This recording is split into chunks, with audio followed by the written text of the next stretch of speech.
Check it out. It's like my old lyrics videos. It's not. That looks annoying. Hey y'all, it's your girl, Taylor.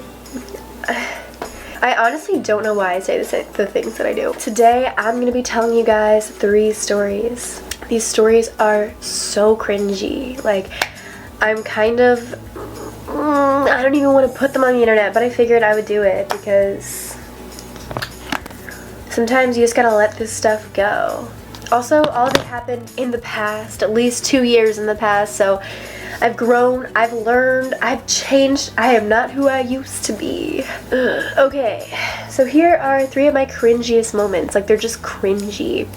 I'm gonna start at the farthest date back. So this first cringy moment took place at my middle school. Of course, if you've seen my video, Why Middle School Sucked, you would know my middle school years were not the best. They were not chill, they were not cool. I was, no.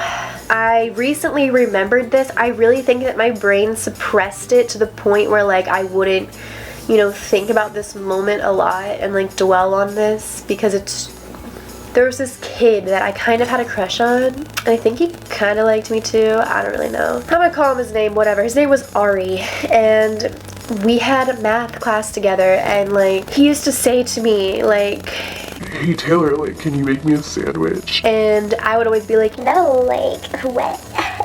I want you to keep in mind, I had no idea that make me a sandwich was a sexist thing that guys would say to women. No, I didn't know that. So he kept pestering me about this sandwich. So I go home and I tell my mom, and I'm like, "Mom, like this kid Ari, he keeps saying make me a sandwich, like," and she was like, "Taylor, like maybe he's hungry, you should make him a sandwich." And I was like, "Do you really think so?" She was like, "Yeah, like I'll put 2 in your lunchbox tomorrow and you can give him 1. So at lunch the next day, I go over to Ari and I'm like, here's your sandwich. Like, I literally made him a sandwich. And he was like, yeah! Like, he was so excited about it. And I was like, it's a PB&J, chill, but okay. So yeah, literally made a kid a sandwich when I was in middle school. Like, I wish I could, like, go to my past self and be like, you should Urban Dictionary what make me a sandwich means. Yo, you should ask your friends like what make me a sandwich means. Yo, you just, you know, shouldn't make Ari a sandwich. But you live and you learn. I have not made another man a sandwich since then. I actually do work at a sub shop now, and I make people sandwiches every day, but it's a different context.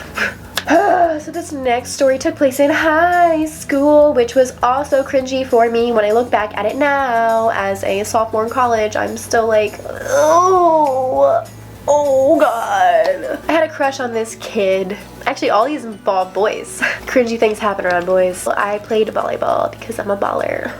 And the kid I liked, I literally had a crush on him for like 2 years. His name was Ben Michael Dreamy. He had 2 first names as a whole name. Wow. And I don't care about saying this now because I've told him, like, we're friends now. I literally told him, like, yo, you were like my high school crush. Ben Michael was on the basketball team and I was on the volleyball team. And basketball goes into the volleyball gym after we're done practicing. So I was zipping up my volleyball bag like a normal day after practice. I'd put my shoes and my knee pads in the side pocket so it wouldn't stink up my whole bag. Cute.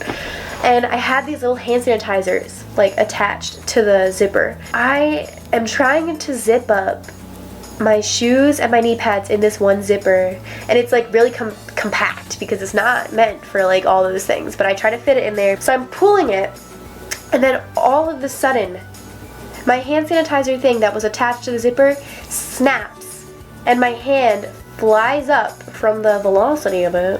I don't know if that's the right word, but yeah. My hand flies up and I punch myself in the nose. Immediately I'm like, oh, what?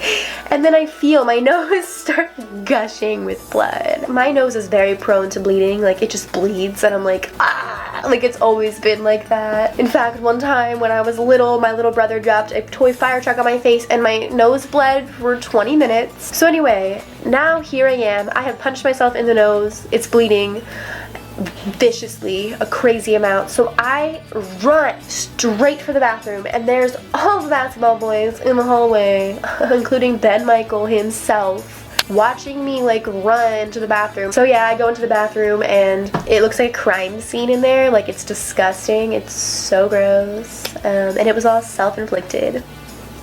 How many of you guys can say you gave yourself a bloody nose via your own fist? Not many, I'm sure. Not many. Okay, so now we get to the most cringy, and I think what makes this the most cringy is that it was the most recent too. Like, this wasn't even like, oh, like I could brush that off as like, oh yeah, that was me 7 years ago. Like, no, this was me 2 years ago. So it was winter of 2014, and I liked this boy, a different boy. Basically, I'd liked him since like August or something, and now it's December, it's around Christmas time. He wouldn't really text me back that much, and like he would always tweet before replying to me, and I would always like hold it all inside. Like, I'd play it off like everything was fine, like it wasn't a big deal, but internally I was dying. I was like, oh my god. Oh, this is just so cringy because I'm literally still friends with him now. So like, hey, you know who you are. So Christmas came around, and I actually went back on my old iPad, which has all the messages, so I could find the exact messages where this took place. So I got the times. I know what went down. I text him Merry Christmas, like, and this was like at midnight on Christmas, so it was like right when it turned Christmas, because I think I was going through my phone and like texting people Merry Christmas. I go to sleep and wake up the next morning and like everything's fine, but he hadn't replied yet, and I was like, oh, whatever. Around like 10 or something, I check his Twitter and he's been tweeting, and I'm like, oh, okay, well, like, it's okay, it's not a big deal, like, people like get busy. I mean, I don't know how long it takes to reply to a Merry Christmas text, but people get busy, you know. So then I texted him a second time at 3 p.m. and it was like, OMG, responses are so fast, I can't keep up, like, LOL. Like, just trying to make light of it, and then I was thinking he would just reply and be like, oh, sorry, like, I forgot to reply, but no, I still got no response, and he kept tweeting, and I was like, oh, this hurts. Like, I look back on it now and it's so petty, like, it's so stupid, but at the time I was like, ow. Yikes, he must not like me at all. So then I was like, okay, he clearly doesn't like me. You know what I'm gonna do? You know what I'm gonna do? My brain decided it was a good idea to just clear him out of my life. I was like, you know what, it's time. It is time to move on. He clearly doesn't like me, didn't even reply to my Christmas text. I decided, you know what? I'm deleting his number. So I did that, deleted his number. I unfollowed him.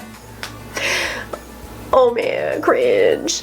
I unfollowed him on Instagram, Twitter, and Snapchat, all three. So I'm like, new year, new me. So then 8 or 9 o'clock comes around and I get a text from, oh my god, he's FaceTiming me right now. Bit fail. Okay, whatever.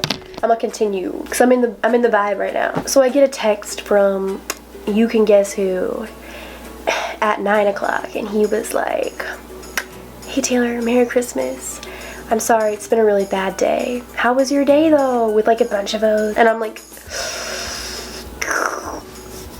ooh, I just had the biggest overreaction in the history of history and life in general. That's not the cringiest part though. We haven't gotten to the cringiest of the cringy.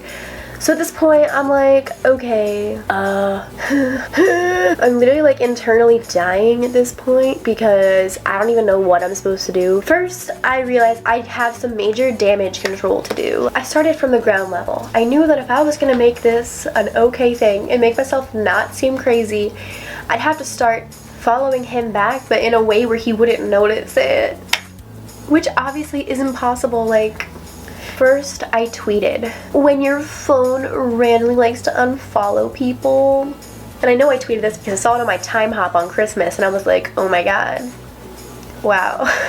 Like, that never actually happens, I feel like. No, if you unfollow people, you can't really play it off because you have to go through quite a few steps to do it. So I was just looking stupid at this point and feeling stupid. So then I think I followed him back on Twitter, and I don't know if he noticed that one. And then he noticed Snapchat, and on this one he was like, I'm not added on Snapchat. And I said, oh, like my cousin was playing with my phone earlier, she must have unadded you. So we said that. Oh my god. Cringe. The worst part is he noticed then like 5 days later that I unfollowed him on Instagram, and he called me out. It's like, you unfollowed me on Instagram. And then at this point I couldn't come up with a third excuse. Like, it just wasn't happening. Like it literally like wasn't gonna happen. So I had to just come clean about the entire thing. God, it was the most embarrassing moment. It was so embarrassing. I looked crazy. I was like, I'm sorry, like I just unfollowed you when I saw that you didn't reply to my Mary. And I'm like, saying it out loud or like writing it out in a text made it seem even crazier than it actually was. God. Let me tell you, ladies, for the future, don't make any rash decisions based off of text messages and tweets. Like, don't do that. There's always an explanation. You don't gotta get crazy. I wish I could tell myself this, and he still makes fun of me to this day for it. He's like, yeah, you freaking unfollowed me because I didn't say Merry Christmas back fast enough. Like, let's not mention 2014 Taylor. Let's not do it, please, for the sake of everybody. Forget about her. I don't know who she is. I don't know what she's doing. It all ended up being okay, but in the moment I was dying tragically, like a tragic death. Do you ever just wish you could like take your past self by her shoulders and shake her and be like, what are you doing? Stop what you're doing now. So now y'all know my deepest, cringiest secrets. I'm sure there'll be more to come. I'll probably make more really embarrassing, stupid mistakes in the future and misread situations and completely be wrong about everything. Yeah, I'm really good at that. I hope you guys liked this video. Thank you so much for all the positive feedback and subscribing and everything. Don't forget to subscribe if you haven't, and make sure you like this video as well if you want more like it. Leave in the comments below video suggestions, and also check out my social media if you haven't already, because I am pretty active on Instagram and Twitter and stuff. So yeah, links are in description. Anyway, I will see you guys next week, and I hope you have a fabulous day filled with no cringy moments. Bye.